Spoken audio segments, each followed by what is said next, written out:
que recebe o cesto, né? Então você colocar no pote, né?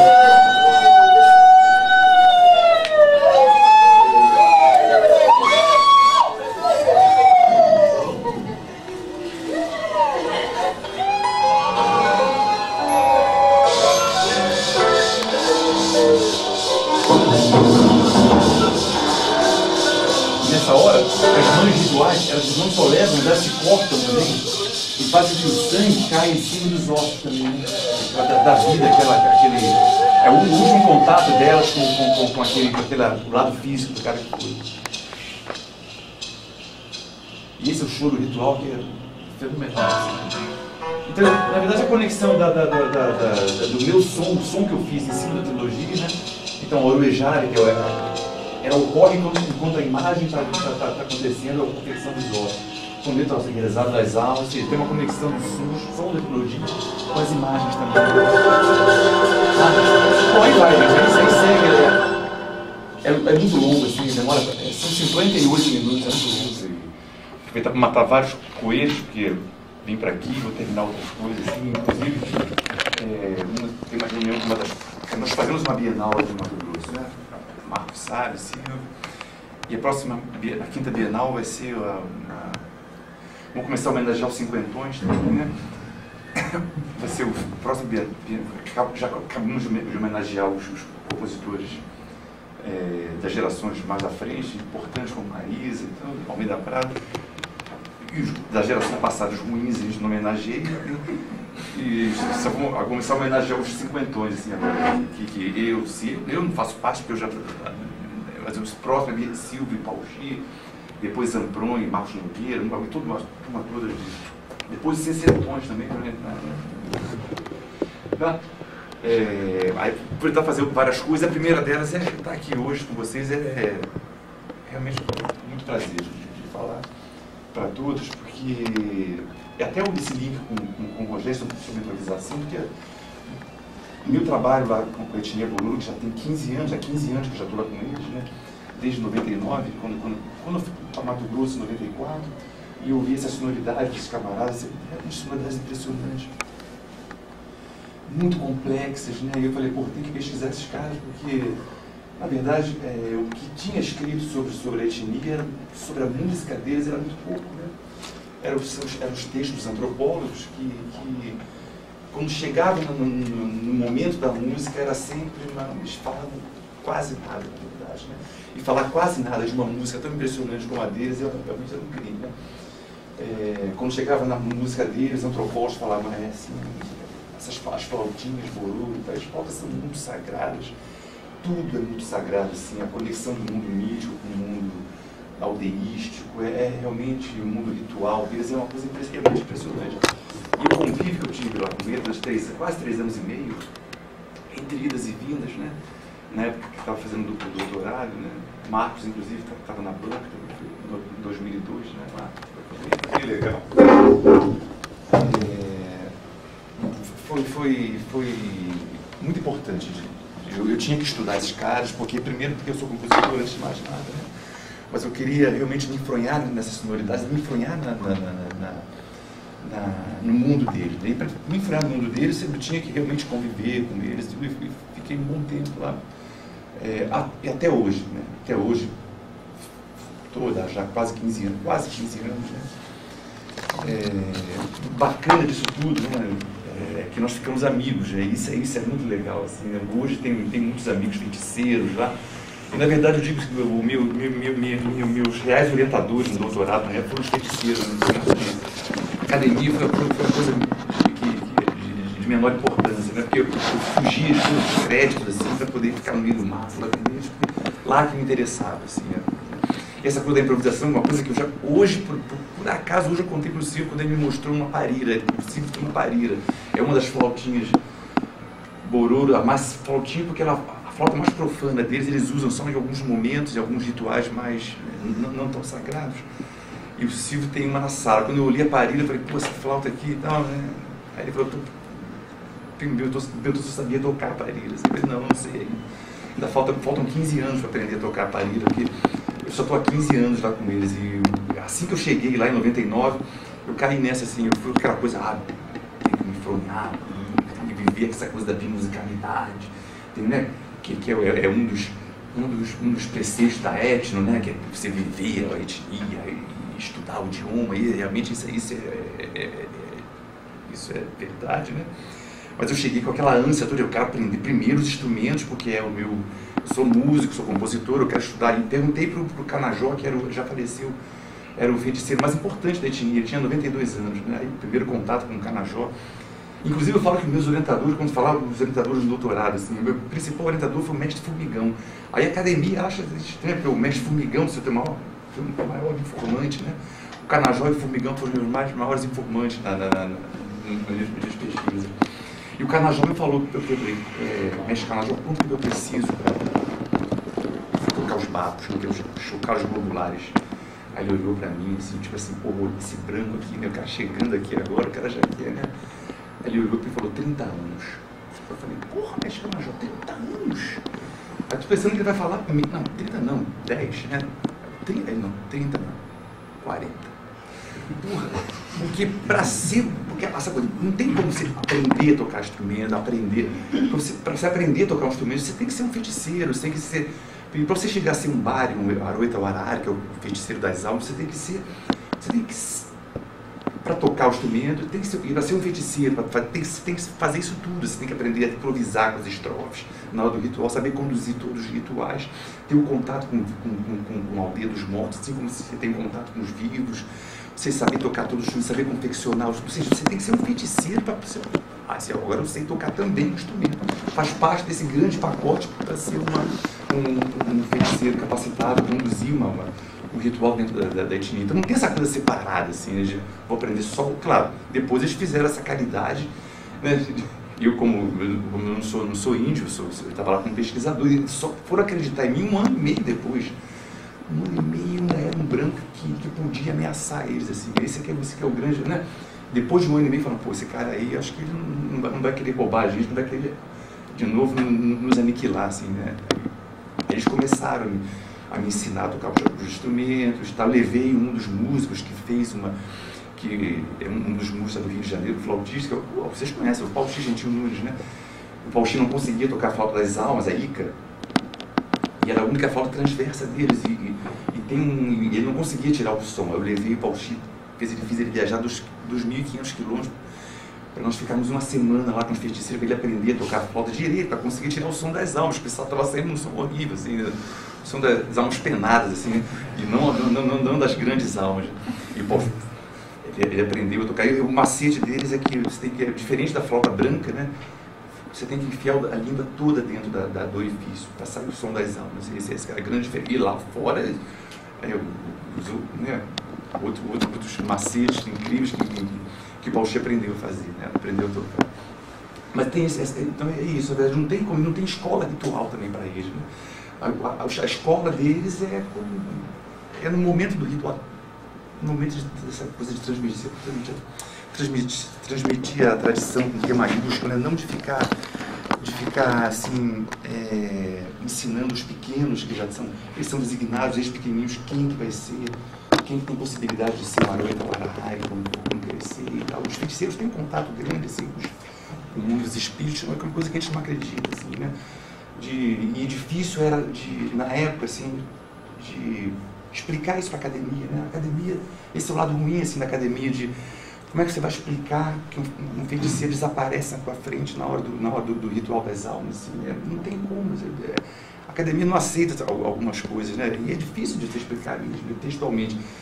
Difícil de você explicar no momento, pô, Macuto, esse momento mais sagrado de oferta de água para a alma antes da lei, para a lei dos mortos, que naquele momento, assim, tem uma simbiose de verdade entre os feiticeiros, os chefes de canto, né? Que realmente é um momento de que eles não estão ali naquele, né? E aquela música que a gente ouve durante 8 horas seguidas, aparentemente ela é regular quando você ouve, era 5 minutos, mas quando você ouve ela durante 8, 9 horas, aquela aparente regularidade se transforma totalmente com o que você bebe também na hora, as grandes viagens que eu pude fazer, assim, inclusive quando eu levei o produtor, que nós fizemos eu quero passar um trechinho para vocês, que é bem interessante.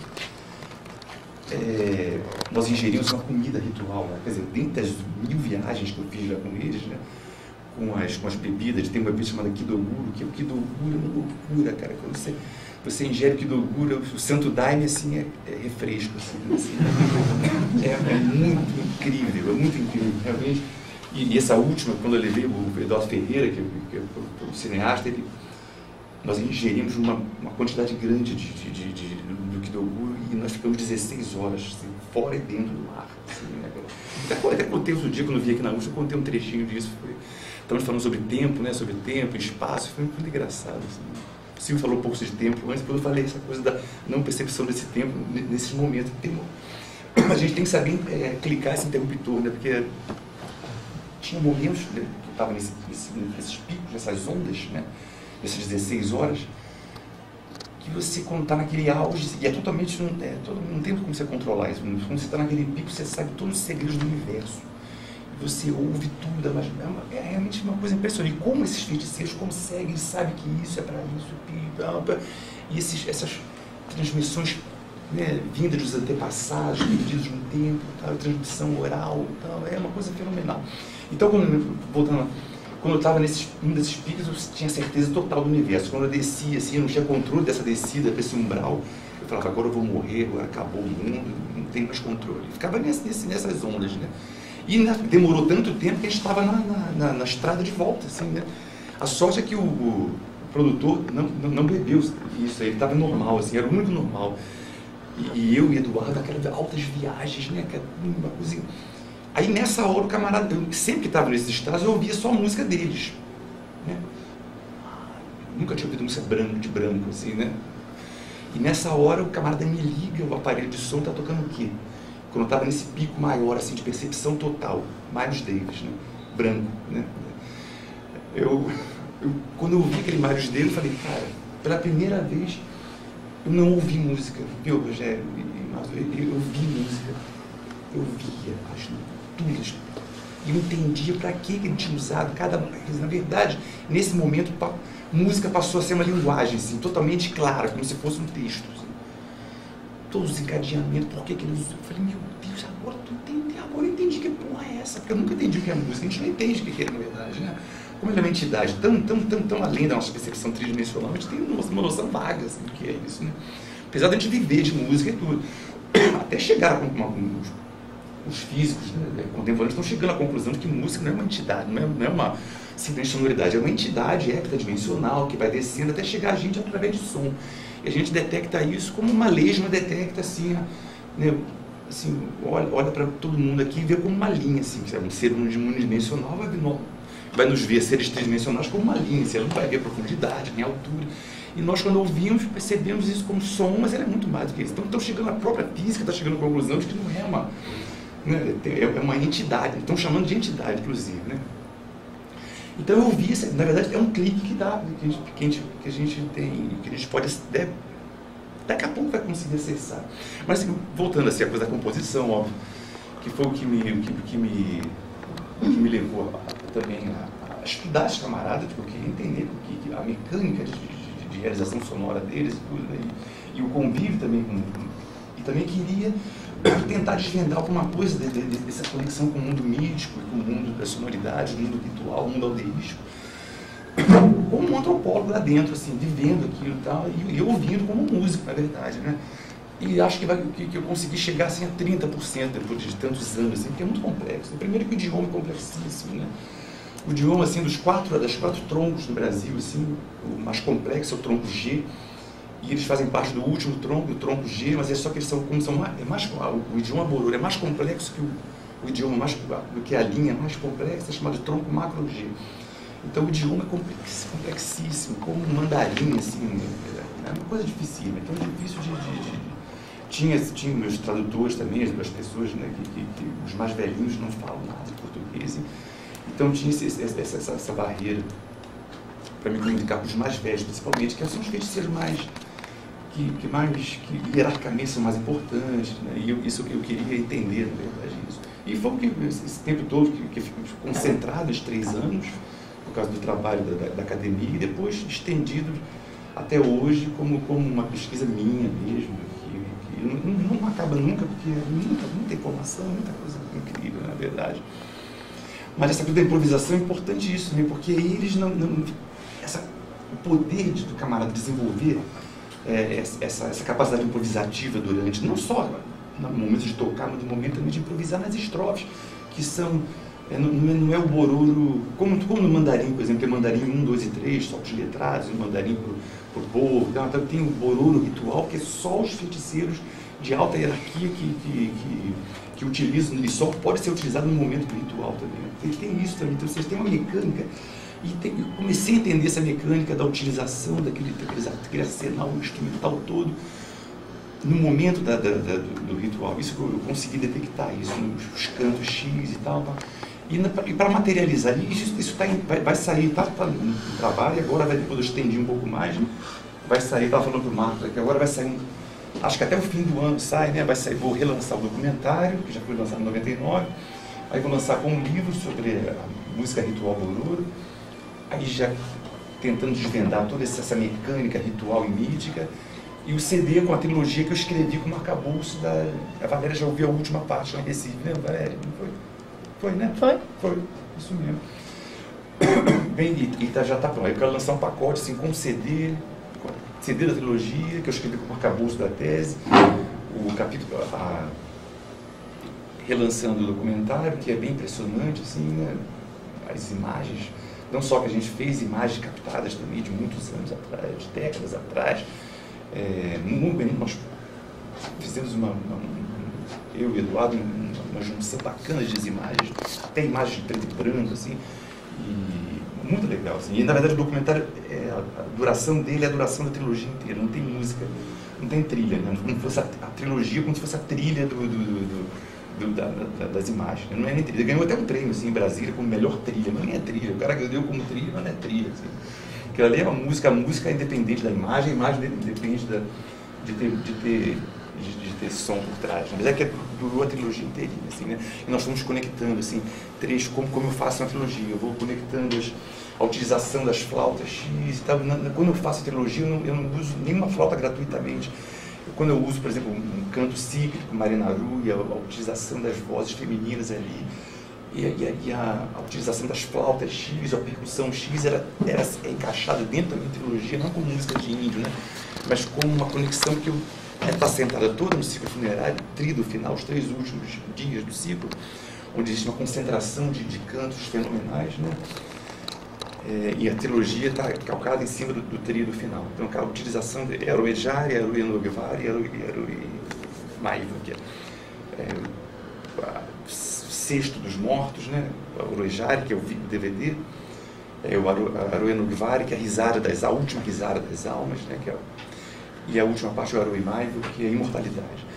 Então, são a utilização de todo o arsenal bororo que eu utilizo, inclusive na última parte, que é para sexteto de câmara e sons eletrônicos manipulados ao vivo. Eu utilizo, eu quis espalhar as pessoas no grupo de câmara e as caixas todas em volta, e que as pessoas fizessem uma imersão nesse processo ritual, né? De elas respirarem e os músicos se transformam em feiticeiros também, todos eles tocam os seus instrumentos e tocam um arsenal de além tem dois percussionistas, né, que tocam muitos instrumentos brancos e todos o arsenal bororo, e os sextetos de câmara tocam todos os instrumentos bororo, também eles largam contrabaixo, pegam os papos e vão, então fica na verdade uma ritualística fenomenal, e às vezes eu trago os sons da aldeia, em vários momentos do ritual, um estado in natura para a sala, aí outros momentos eu processo esses sons e tal. Então fica realmente um jogo bacana, assim, são 20 minutos de música assim, que dá, é bem impressionante, né? Bem impressionante. E a gravação ficou bem, muito boa, assim, bem legal, né, Valéria? Bem legal. Sonsaço, assim, é uma coisa, e ao vivo, assim, com eletrônico, vai ficar aquela coisa legal. Mas a ideia é essa, na verdade, né? O estudo meu lá com eles para que eu pudesse utilizar isso no meu processo de composição e não fizesse uma música de índio, na verdade, né? Eu me apropriasse de cantos dele, não. Eu me utilizo desse lado invisível ou seja, da conexão das... Quando eu utilizo as flautas, eu não quero imitar nenhum canto ritual, nem nenhuma flauta ritual. Eu utilizo essa flauta dentro de um contexto de uma música minha, e quando eu utilizo uma atração intervalar que ocorre com as mulheres do Maria Narui, por exemplo, eu transporto isso para uma realidade instrumental e tal. Ou seja, tem um tecido invisível por trás da composição que não é, que, na verdade, é o que eu falo, alguns tipos, existe alguns tipos, como aqui é uma coisa de análise, né? Existem alguns tipos de análise, né? Essa análise ritual só pode ser detectada se o autor chegar e falar, né? Porque o autor nunca analisa o seu próprio amado, o autor explica o processo de composição, né? Se a Valéria olhar a minha peça, ela vai analisar, ou eu vou fazer essa peça hoje, aí eu vou olhar para a peça dele e vou ver como ele não está vendo, sim, eu vou ver como ele está vendo, ele está um pouco mais, um pouco menos, mas aí é a análise. Quando ele vai falar da peça dele, ele está só explicando o processo, não estou, né? Essa que é a grande diferença, na verdade. São das penas, tudo tem uma ordem fenomenal, e a gente só consegue desvendar, como uma partitura, a gente só consegue desvendar de verdade como análise quando a gente consegue enxergar ela mais do que o mundo bidimensional, na verdade, né? Quando a gente consegue enxergar que existe uma inteligência ali por trás, não somente as notas que estão ali. Eu só consigo fazer uma análise de verdade se eu olho para a Valéria e falo, poxa, se eu falo que o cabelo dela é comprido, o nariz assim, as unhas assim, isso não é uma análise, é uma descrição, né? É só uma morfologia, assim, eu só consigo entender por que o cabelo dela é assim, quando eu vou nas vísceras dela, eu entendo, agora eu entendi, porque o terceiro, a geração e tal, essa pele, a cor da pele, a música é a mesma coisa. E só consegue entender de verdade quando a gente vai nas vísceras da música, na verdade. E para entender essa mecânica toda, só vivendo lá com eles, na verdade, isso eu não queria que fosse só, eu vou ouvir essa música, vou fazer um trabalho sobre isso, como acontece muito, assim, viu, Márcio, o que chamamos de antropólogos e etnomusicólogos de gabinete, né? O camarada fica falando sobre os esquimós, mas no ar-condicionado em frente à Praia de Ipanema. Pô, aí qualquer um faz assim, na verdade. Não tem, essa coisa do trabalho, essa ida a campo, de lá, a coisa do sofrimento, né? de ficar, ser perseguido pelos animais, isso é... Pô, né? Quando eu levei para o Chile, quase foi picado por um carrapato. Se for carrapato estreito, vai morrer, assim, né? Quase levou uma facada no feiticeiro. Essas coisas que são incríveis também, né? Porque ele foi tocar flauta perto dos caras, né? E a flauta é uma coisa muito sagrada para eles, né? E tudo de madeira. O Pausti tirou aquela flauta de metal, os homens da aldeia ficaram putos com ele, né? Aí, quando nós fomos gravar de madrugada, o ritual da pesca, os feiticeiros começaram, chegavam perto, eles vão ingerindo Kidogudo, vão ficando em outro estado, né? Aí chegavam perto dele, o Paulo Chico, aquele cara estava tocando aquela flauta, e o Paulo Chico medroso, né? Aí chegou uma hora, eu falei, Paulo Chico, não revida, porque senão você vai levar uma facada aqui agora. Porra, quando eu falei que você vai levar uma facada, Paulo Chico morreu. Ele, ó, eu falei, tu vai embora assim, deixa eu aqui com eles, eu já conheço os caras, né, cara? Aí quando eu tô levando embora lá pro abrigo dos pesquisadores, o feiticeirão lá que queria pegar ele, né? Roberto! Eu falei, vai embora, deixa que eu fique segurando a peteca. E fiquei lá com o Cururuca, o Erinho Cururuca, pra não ir lá dar uma facada nele. Mas eles são as pessoas mais espirituais que eu conheci na minha vida, assim, mais impressionante, né? E essa coisa do contato, realmente, né? Esses feiticeiros, cara, eles chegam a um ponto, assim, na verdade, é realmente demais, né? É uma das flautas que eu uso aqui, a flauta poari, é a coisa mais sagrada que tem para eles. Não só o instrumento mais sagrado, mas é o objeto mais sagrado. É a única que sobra depois que um feiticeiro morre, por exemplo, né? Aquela poarizinha que tem um som anasalado como um crunhorn, né? Talvez eu ouça aqui, lá só sobra, queimam tudo do feiticeiro, né? Que é hierarquicamente o cara mais importante assim, da aldeia, e só sobra aquela poarizinha para o próximo ritual funerário. O Aroi Maivo representar aquele feiticeiro que já morreu através daquela poari que era dele, então só sobra poari. Mas aqui, aí os caras no ciclo funerário, né?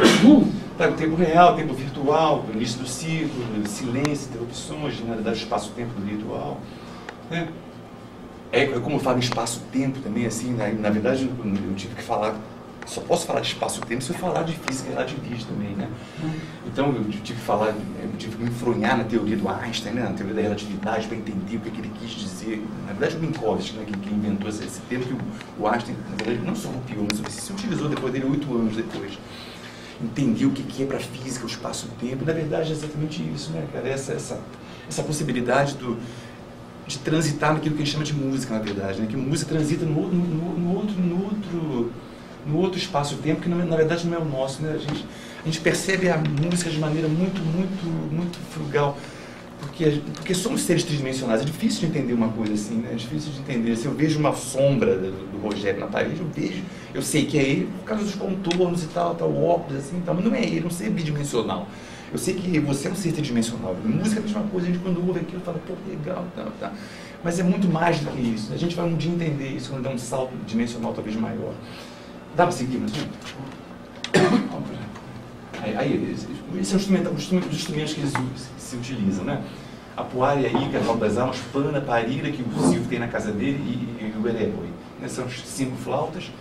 Os sons, os ventados são os unidores não são instrumentos para eles, são as palhetas de lâminas de madeira que tem um som de vento. Isso aí eles não chamam de instrumentos porque para eles são espíritos, né? São os aídes. E aídes não pode ser instrumento. Inclusive, mulher e criança não pode nunca ver, nem a imagem, nem foto, não pode ver. Aí também os caras que os caras são machistas, né? Proibindo a mulher de ver o negócio. Pô, não é proibindo.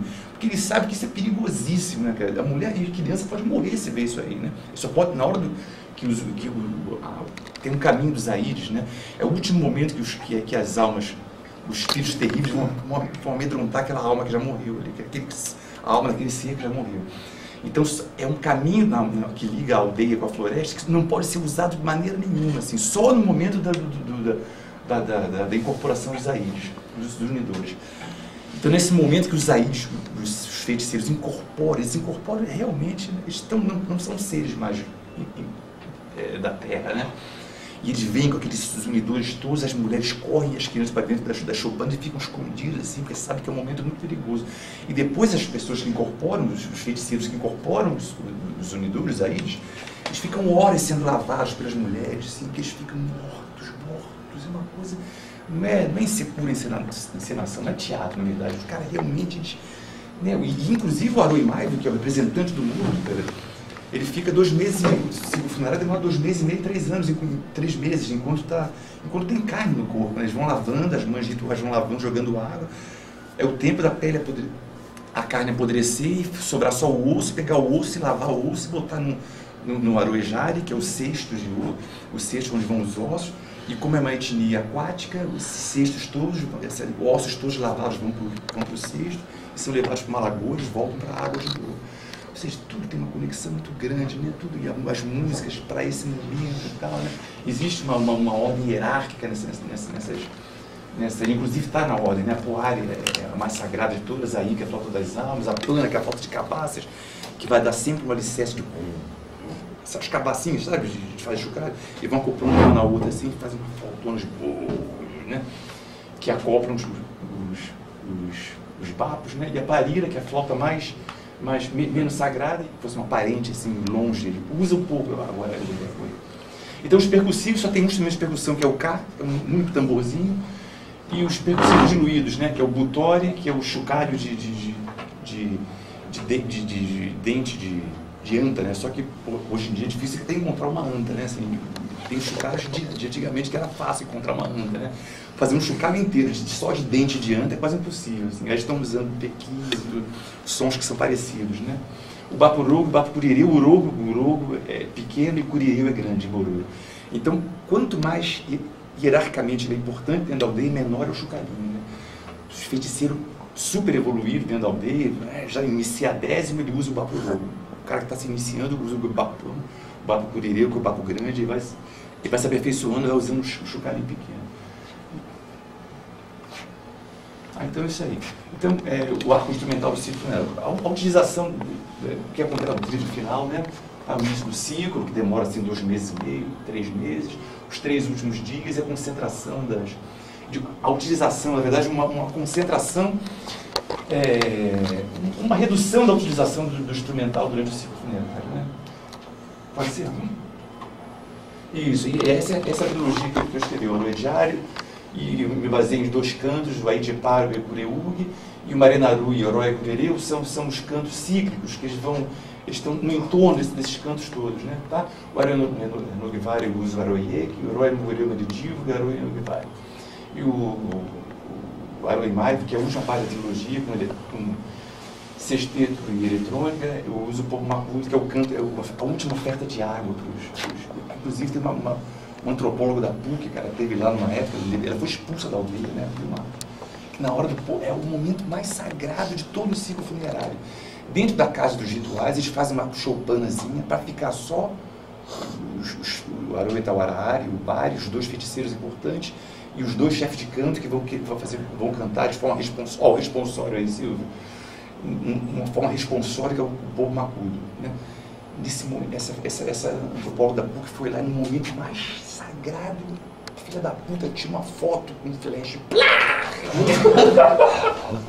Porra, os feiticeiros expulsaram ela, levaram até, expulsaram da aldeia. Porra, hoje não tô só isso, cara. Expulsaram a filha da puta, com essa razão.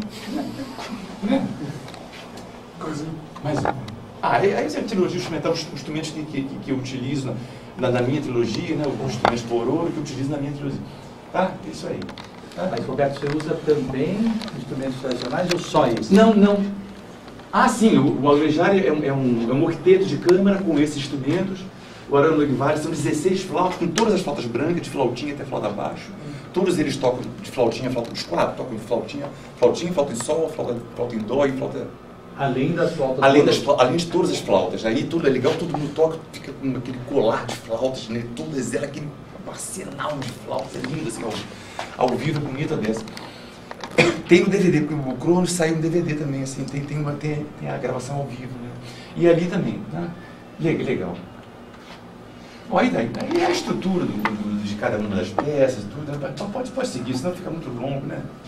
Aí como trecho, na verdade eu utilizo notação tradicional e notação relativa, assim, semiotizando essas duas possibilidades, né? De momentos que os músicos vão improvisar, assim, do indicações, um pouco mais amarrado, viu, Rogério?